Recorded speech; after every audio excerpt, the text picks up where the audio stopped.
This is iFIBER 1 News. Here are today's top stories. Nearly 9 months after a fire ravaged Moses Lake's most popular pizza spot, the resurrection of Chico's Pizza Parlor is only weeks away. The transformation from this to this comes with more hazards than you might think. Moses Lake firefighters are serving up breakfast on Saturday, and the community is invited. Over 5,000 dogs and cats pass through the doors of the Wenatchee Valley Humane Society each year, and many of them arrive there without having been spayed or neutered. From the iFIBER 1 newsroom, this is iFIBER 1 News, and it starts now. Nearly 9 months after a fire ravaged Moses Lake's most popular pizza spot, the resurrection of Chico's Pizza Parlor is only weeks away. Owner Mitch Zorn says bringing the restaurant back has been a painstaking process, but it's for the better. The layout has been changed to increase efficiency so that the flow of product comes from the back door out the front door, so that they're not having to bring product through the customers. The banquet rooms are in a different area. We moved them to the side so that there'd be more room for the main seating. We increased the size of Chico's by about 2,000 square feet, and so we'll have more seating. The oven will be larger. It'll have more shelving, so we could be able to cook more pizzas quicker, and so it should reduce our wait time. Zorns also mentioned the restaurant's much anticipated opening date. Actually, we had a few stumbling blocks in the beginning with permits and such, but we've got that cleared up now, and so we're driving on. The front of the building is almost complete, which makes it look like we're going to be opening tomorrow, but actually it'll be probably mid-November before we get to open. At times I've kind of been worried about it because it has been such a long time we've been closed, but the support that I've received from customers and friends on Facebook and in person has been really excellent and outstanding, and I've appreciated that a lot. It's made me feel better about this. I'm Adam Chikoski for iFIBER 1 News.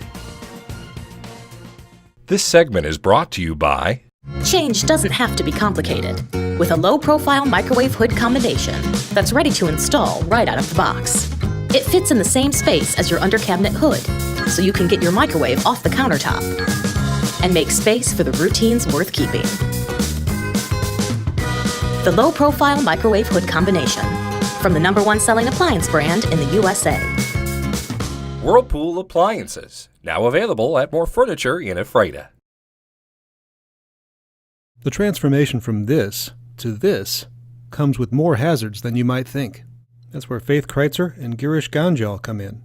The two food scientists from Washington State University help the state's produce handlers get their fruit from tree to table with less chance of infection, damage, or danger to human health. So, we're going to cover biological hazards, characteristics of certain microorganisms, and then also move into chemical hazards and physical hazards that may present themselves in fresh produce packing. If it sounds boring, it's actually crucial to the food you eat. On Tuesday, WSU began a 2-day workshop in Wenatchee on hazard analysis and critical control points, or HACCP, a system that helps fruit packing houses and processors alleviate health dangers in packaging and preparing food. HACCP certification is required for most food processors in the United States. At Kreitzer and Ganjal's course, employees and managers in the industry lined up to renew their certificates. The HACCP program is a child of the original space program, where keeping contaminants out of astronauts' food and work environments was a must. It's been heavily adopted by other industries where cleanliness is its own reward.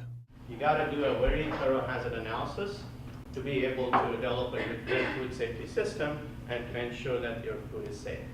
Okay? That's really the backbone of it. Jefferson Robbins, iFIBER 1 News. This segment is brought to you by... Your taste buds bored? Well, then bring them to Jay's Teriyaki. Not only does Jay's have a variety of teriyaki dishes, they also offer mouth-watering salads and sides. Call Jay's 509-764-5155. Jay's Teriyaki, located at 123 East Broadway in Moses Lake, because it's all in the sauce. Moses Lake firefighters are serving up breakfast on Saturday, and the community is invited. Moses Lake firefighters Local 1258 and the Moses Lake Lions Club are again teaming up to host the annual Fireman's Breakfast from 6 a.m. to 11 a.m. at Station 1, located at 701 East 3rd Avenue. The cost is $9 for ages 12 and up, or $25 for a family of 4, $6 for kids age 7 to 11, and ages 6 and under eat free. Firefighters say the breakfast includes pancakes, eggs, hash browns, and sausage. Proceeds from the event support the Moses Lake Firefighters Benevolent Fund and Lions Club community service projects. The Benevolent Fund helps support charitable projects in the community, including the annual Operation Warm campaign to provide winter coats to children in need in Moses Lake. This is Joe Utter for iFIBER 1 News. Over 5,000 dogs and cats pass through the doors of the Wenatchee Valley Humane Society each year, and many of them arrive there without having been spayed or neutered. The Humane Society's policy is that every animal be altered to prevent procreation, as well as vaccinated and microchipped before being adopted out. Many animals also come to the shelter with illnesses or injuries which require immediate treatment, and it all adds up to the cost of roughly $300,000 annually. We looked at that bottom line and we thought, gosh, we need to have a veterinarian on site to make this more efficient and reduce some costs. So we repurposed this grooming room. This used to be the grooming room at Club Pet where people could have their dogs bathed and clipped. And we decided that didn't meet the mission of the Humane Society. What we really needed was a clinic. The Humane Society opened its makeshift clinic at neighboring Club Pet last year and also uses it to offer low-cost spay and neuter services to the public as well. Now the Humane Society is looking to expand its veterinary operations into a permanent space, which they hope to begin construction on soon. But first, however, they are working to overcome a legal obstacle at the state level which prohibits any shelter from providing surgical services for animals in its care that go beyond just alterations. So as it is right now, we know that we could keep the clinic full and operating if we only offered spay and neuter, microchip, and vaccination.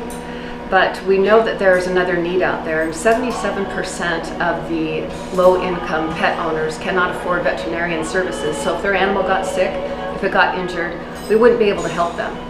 Senate Bill 6196, if passed by the Washington legislature, would allow the Humane Society and all other animal shelters in the state to perform procedures on animals in their care which go beyond the scope of spay and neuter services exclusively. Davies is working with several advocacy groups in hopes of getting the bill passed early next year, with the eventual goal of minimizing the ratio of euthanizations for the sake of economics and increasing shelter release rates to over 90% statewide. A larger clinic facility for the Humane Society locally would also increase the speed at which newly adopted animals can be altered and go home with their new owners. Davies says planning for a physical model of the desired clinic facility is already underway, and initial approximations project its cost at about $250,000. Reporting for iFIBER 1 News, I'm Chris Hansen. This is iFIBER 1 News. For more information on these stories and other news, visit us online at iFiber1.com or check us out on Facebook.